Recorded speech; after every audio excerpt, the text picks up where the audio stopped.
Please take care of me, and I'll be sure to thank you later." When we returned from shopping, our bloodied granddaughter was crouching in front of the door, waiting for us to return. Me and my husband run to our grandchildren to see what happened, but my husband say, "Don't let her into your home," and shove the granddaughter away. The granddaughter is stunned. How did this happen? I had no choice but to stand in front of my bloodied granddaughter and my husband, who was trembling with anger. My name is Shauna. I run an ancestral liquor store with my husband, who is 2 years older. The shop is busy and there are no days off, but we live peacefully while supporting each other. We have one son who was able to study and exercise well since he was a child. He always achieved the best grades in elementary school and junior high school, and entered the best preparatory school in the area in high school. While achieving high results here, he also won the tournament of the tennis club to which he belonged. He entered the university on recommendation, belonged to a tennis club, and was active in volunteer activities. It seems that such an attitude was highly evaluated, and when I was job hunting, I received a job offer from some listed companies before anyone else. To be honest, I wanted him to take over the liquor store eventually, but apparently my son has no intention of doing so. Although I felt a little disappointed, I was sincerely rooting for my son, who happily told me that he was working in marketing, which he majored in at university.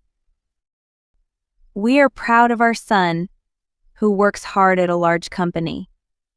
My son started living alone in an apartment near the company as soon as he got a job.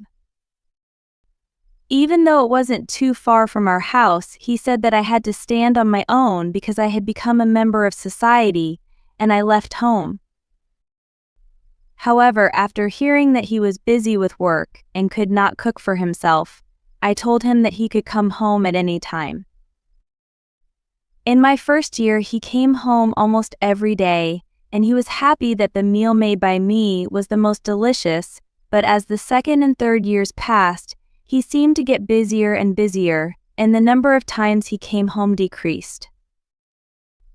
I contacted him several times because I was worried about whether he was eating properly, but he started to reply irritatedly because he was busy right now. Now, even when he come home occasionally, he spend a lot of time at his computer and rarely talk. Don't work too hard. I calls out to my son's back, but all I get back is a simple word. One day, several years passed, even though I felt that a rift was forming between me and my son, but I couldn't interfere with my work. Suddenly, my son came home with a young woman. The woman still had a childish face, and she looked a little older than my son. The woman stands behind my son and refuses to make eye contact with us. Feeling uneasy about the woman's attitude, I brought them up to my home and led them into the living room. And this person. When I asked my son, he introduced the woman as his marriage partner, and the woman bowed slightly. To my surprise, he had already enrolled and she had pregnant already. I was confused, but I was still happy to think that we would have grandchildren. In addition, we congratulated the two of them, thinking that the gap between them and their son that we had felt for the past few years might be addressed by our unborn grandchildren. In the end, the woman didn't say a word, but she secretly hoped that if she became a parent, her son and the woman's attitude would change. The following year, a healthy girl was born. The granddaughter was really cute, and we immediately fell in love with her. And as we expected, my son and his wife have been in contact with us more since the birth of granddaughter. Because they were unfamiliar with childcare, they began to rely on me.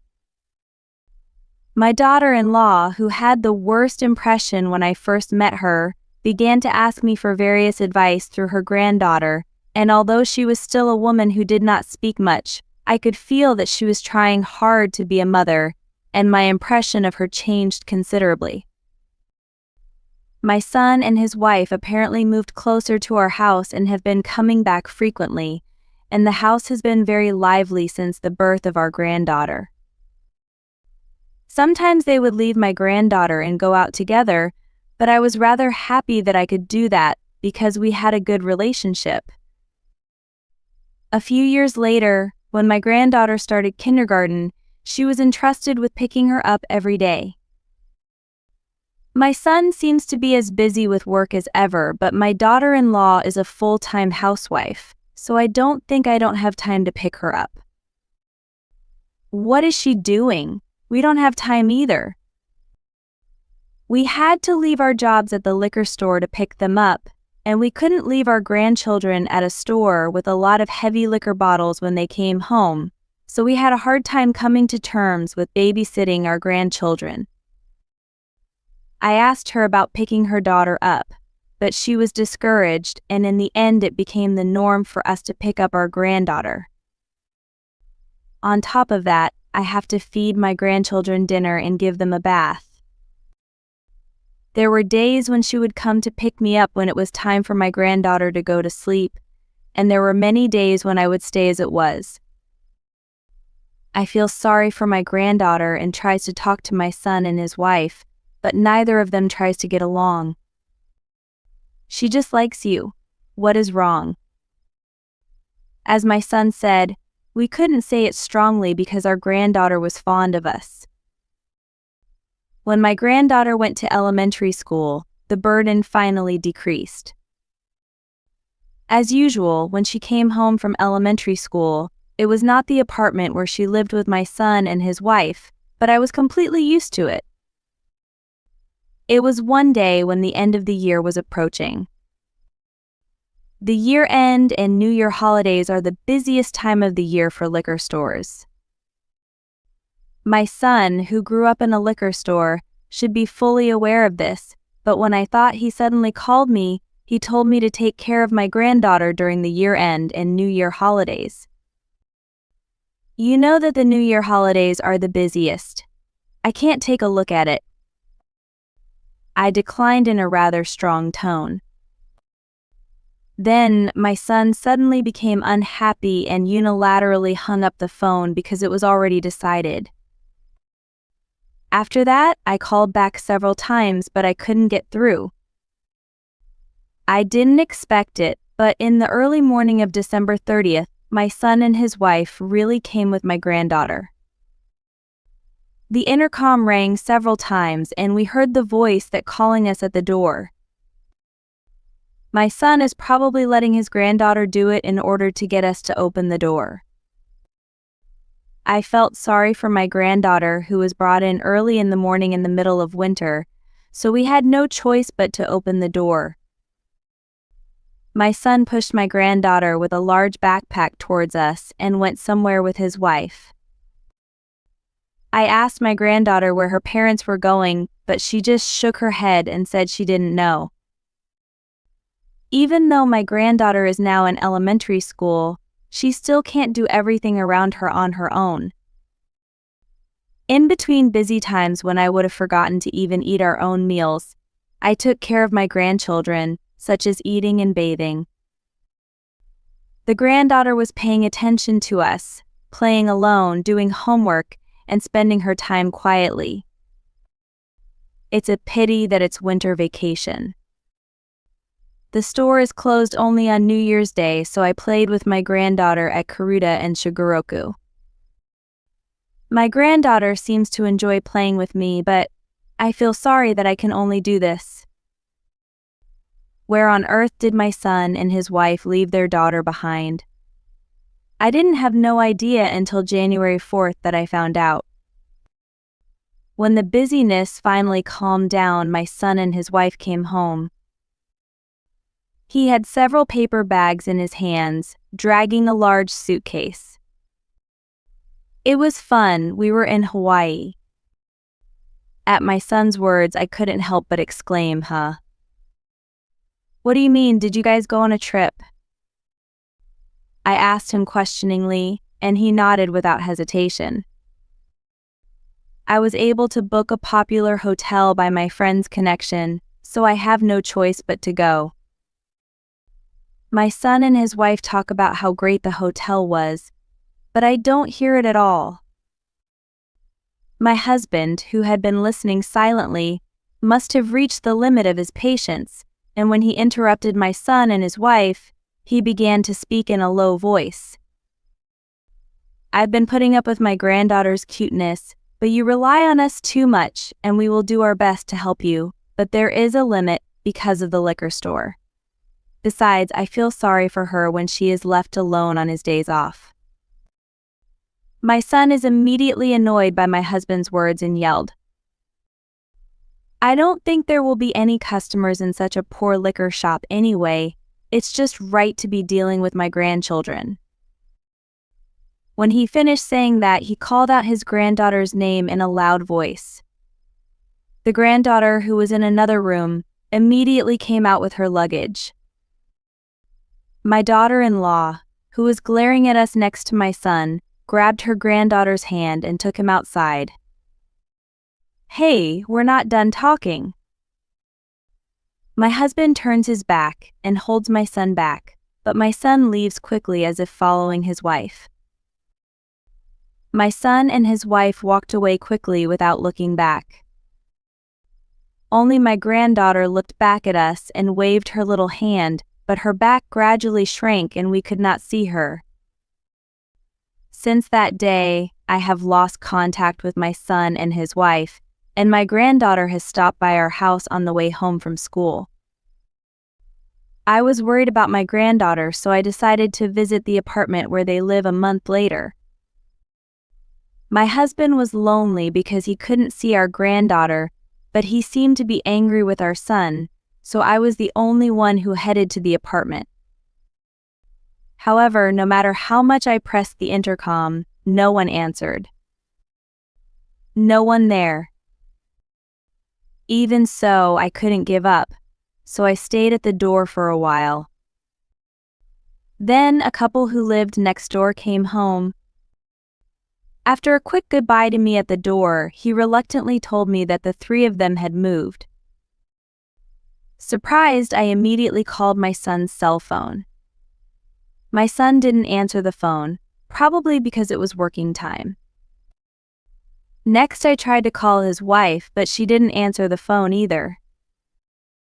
I never thought they would move out without telling us.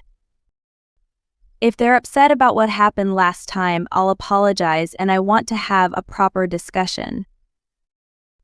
I left a message on my son's answering machine, but I didn't receive a call back from my son or his wife. Where have they gone?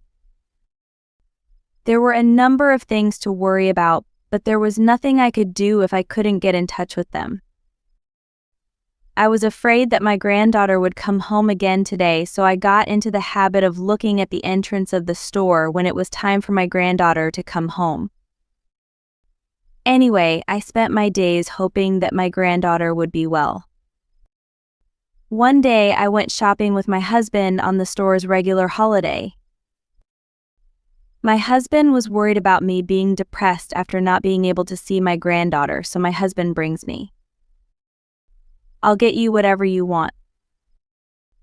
While being grateful for the kindness of my husband, who jokingly said such a thing, I enjoyed shopping for the first time in a long time.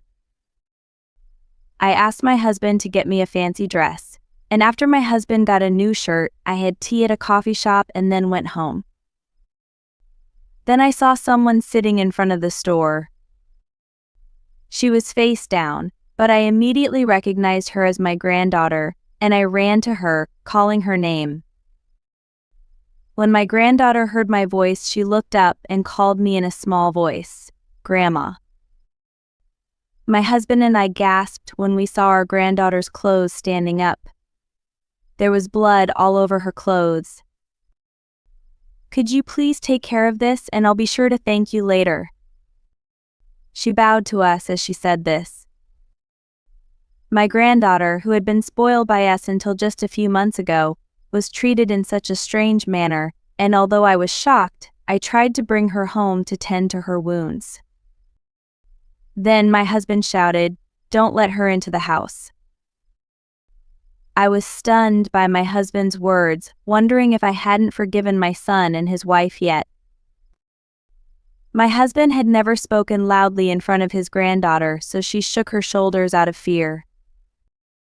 When I hugged my granddaughter's shoulders, she was much thinner than I remembered. My husband took out his cell phone and started calling somewhere.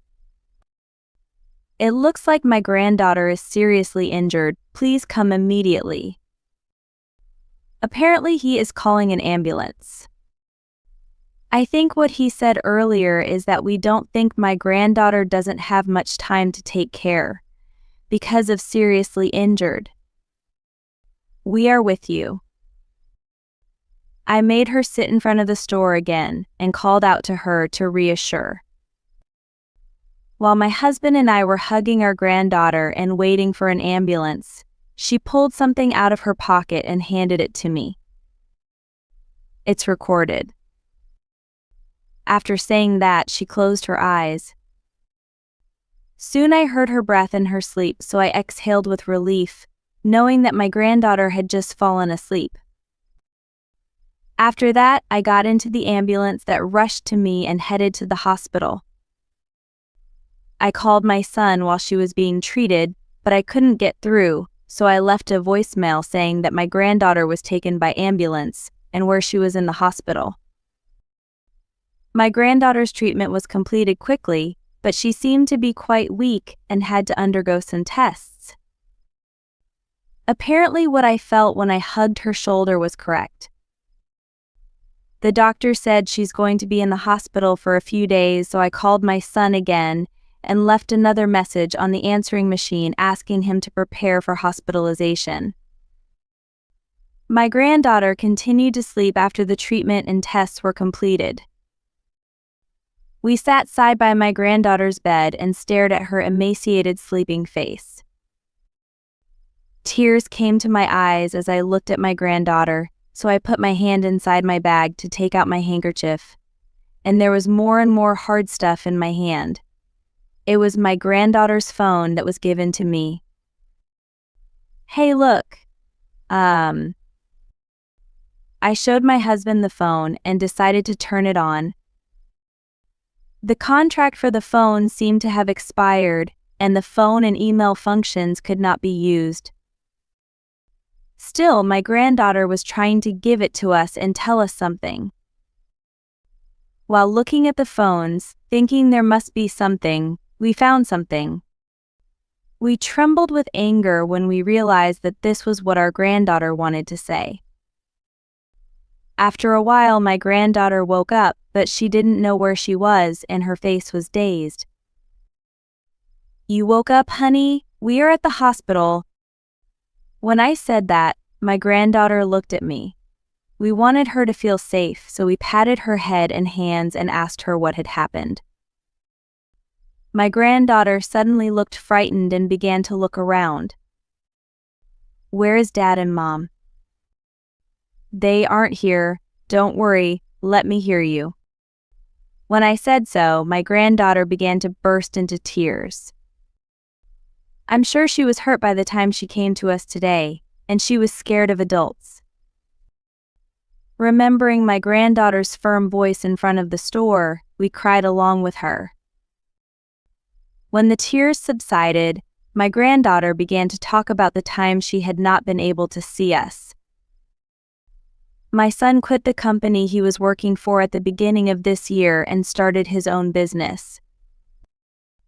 It seems that he went to Hawaii during the New Year holidays to rely on his retirement money. When starting the business, it seems that his friend who arranged a hotel for a trip to Hawaii during holidays cooperated with him in various ways, but he was betrayed by this senior and the company went bankrupt in a blink of an eye, and it seems that he was burdened with a large amount of debt. The irritated son and his wife began to hit my granddaughter, and she was not fed well and became weak. There were days when she wasn't even allowed to go to school, but she managed to escape and asked us for help. When she finished speaking, my granddaughter began to cry loudly again. We hugged her gently and rubbed her back.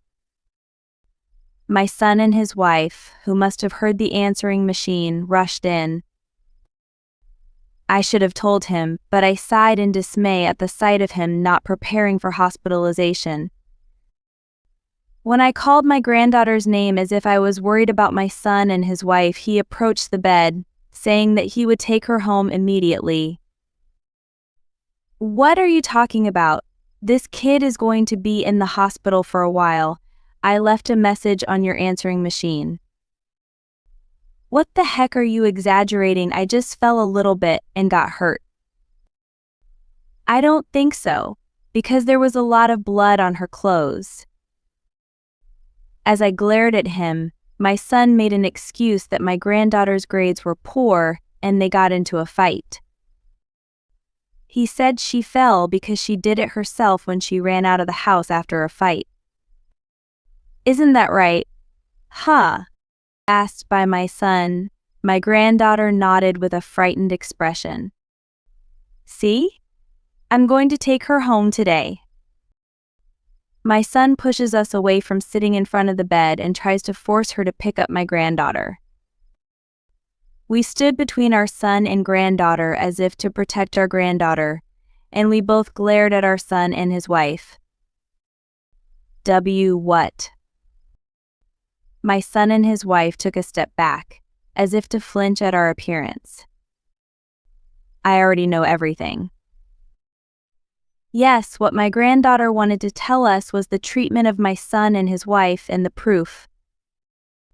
The phone has a recording function, and my granddaughter recorded rant from my son and his wife on it. I also heard a rant that made me want to cover my ears to my son and his wife. When my son and his wife heard that, they said that they were not bad, and this time they began to cut back. Shut up. At the moment when my son yelled and shoved my husband, 2 police officers entered the room. Between the time I heard the recording and the time my granddaughter woke up, I had contacted the police and was waiting outside the hospital room. The police took my rampaging son and his wife as they were. At that time, the granddaughter's phone was submitted to the police, so it became evidence, and my son and his wife did not return as it was. A few months have passed since then. My granddaughter has completely recovered and is now living with us. Since then, my son and his wife have been accused of abandoning the person in charge of protection. And not only that, but apparently they were involved in fraud to pay off the debt, and they have been charged with that crime and are now behind the fence. I have no sympathy for my own son. However, I felt sorry for my granddaughter and I was sad about how this happened. When we had just adopted our granddaughter, we apologized for being estranged along the way, but she thanked us instead. Thank you for helping me from Mom and Dad. I'm always love you. My granddaughter was bright, as if to blow away our worries. Recently, as soon as I got home from school, she would help me at the store. And she is determined that she will take over this liquor store in the future. It seems that the thoughts that we entrusted to our son will be fulfilled by our granddaughter. I couldn't wait for that day to come, and I was looking forward to it.